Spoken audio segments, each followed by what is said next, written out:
Picture this. You're about to speak in a meeting, or maybe you're about to walk into a room where you don't know anyone. Your brain suddenly decides it's the perfect time to replay every embarrassing thing you've ever done until now. Your palms get sweaty. Your heart starts beating like you just ran up 10 flights of stairs. And you think, what if I say something stupid? So you stay quiet, you nod, you smile, you leave. And on the way home, you think of the perfect thing you could have said. If that sounds familiar, yeah, you're not alone. That's literally most people. My name is James. If you're someone who is in the same boat, make sure to hit the subscribe button. Give this video a thumbs up if this helps you out. Look, here's the thing. Confidence isn't something you're born with. It's not a personality trait reserved for extroverts. It's a skill. And like any skill, there's a system behind it. Today, I want to break down the psychology, the math, and the exact steps you can start using today to become more confident and finally stop letting shyness run your life. And yes, there's actual science behind this. Let's start with a myth that honestly drives me a little crazy. Most people think confidence comes from feeling ready. Nope. Confidence comes from acting before you feel ready. According to research published in the Journal of Behavioral Therapy, avoidance actually strengthens anxiety. In simple terms, every time you avoid a situation, your brain learns, yep, that was dangerous. So if you keep waiting to feel confident, you're accidentally training your brain to stay shy. That's like waiting to get fit before going to the gym. Makes no sense. So what's actually happening in your brain? Your brain's number one job is survival, not happiness, not success, not charisma, survival. When you're about to speak up or meet new people, your brain interprets social judgment as a potential threat. Your amygdala, the fear center, lights up like a smoke alarm. And here's what most people don't realize. Your brain can't tell the difference between social risk and physical danger. It reacts the same way. That's why your body goes into fight or flight over something as simple as introducing yourself. Now, you might be thinking, okay, James, cool science lesson,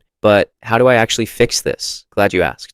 Confidence is actually predictable if you look at it like a formula. Confidence equals evidence plus repetition. Let me explain. Imagine you want to get comfortable talking to strangers. If you talk to one new person, your brain says, that was weird. If you talk to 10 people, your brain says, okay, maybe we survived. If you talk to 100 people, your brain says, oh, we do this now. That's exposure. There's a famous concept in psychology called the exposure effect. Showing repeated exposure reduces fear over time. Think about it like this. If you flip a coin once, you don't know what to expect. If you flip it 100 times, you know roughly what happens. Confidence works the same way.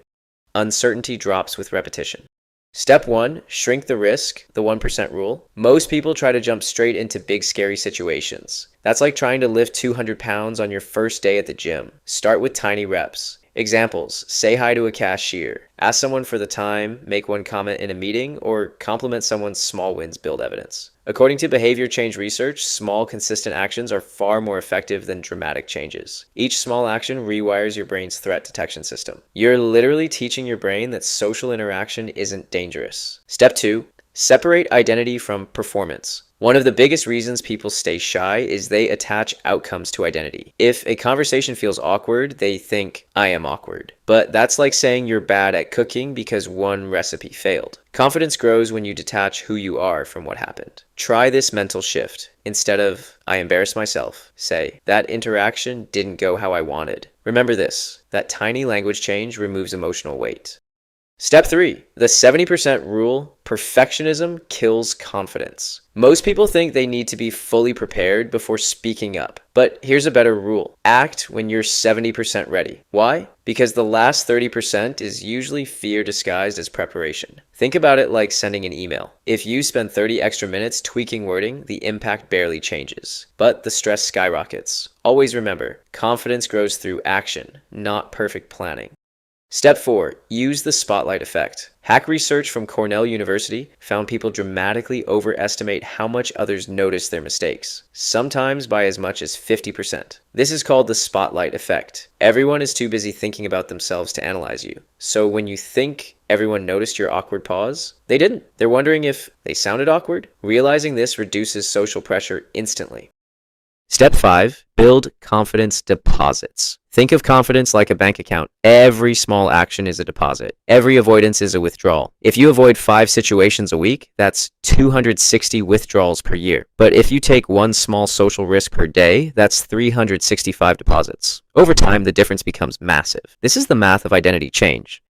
Step 6, change your body language. First studies in social psychology show posture influences emotional state. When you stand upright, shoulders back, slower breathing, your brain interprets it as safety. Your body doesn't just express confidence, it creates it. It's like reverse engineering your emotions. Try this right now. Slow your breathing, relax your shoulders, slight smile. By doing this, you will notice how your nervous system calms down. Step 7. Expect awkwardness. Seriously, here's where most people quit. They expect confidence to feel smooth, but confidence actually feels awkward at first. Think about learning to drive. The first few times feel clunky, then automatic. Social confidence follows the exact same curve. Awkwardness isn't a sign you're failing, it's proof you're growing.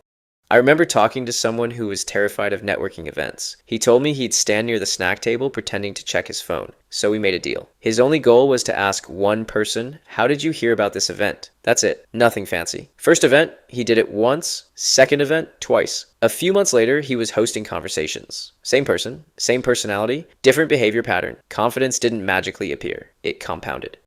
Now, you might be thinking, but James, what if people judge me? Look, some people will. That's unavoidable, but here's the perspective shift. Judgment is neutral information, not danger. Most confident people aren't fearless. They just don't treat judgment as a threat. And ironically, people respect authenticity way more than perfection. Here's what most people don't realize. Confidence isn't about becoming louder or more outgoing. It's about becoming less afraid of being seen. Once you stop trying to control how everyone perceives you, your natural personality comes through, and that's what people connect with.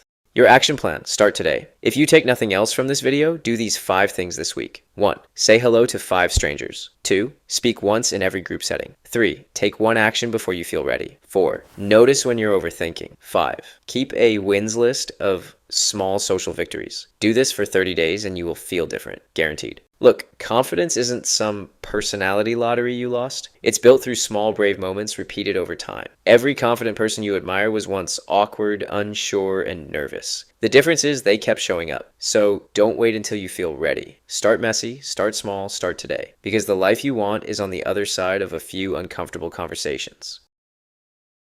If you made it this far, you're already ahead of most people. Make sure to subscribe if you want more practical strategies like this, and drop a comment with one small action you're going to take this week. I'm rooting for you, and I'll see you in the next video.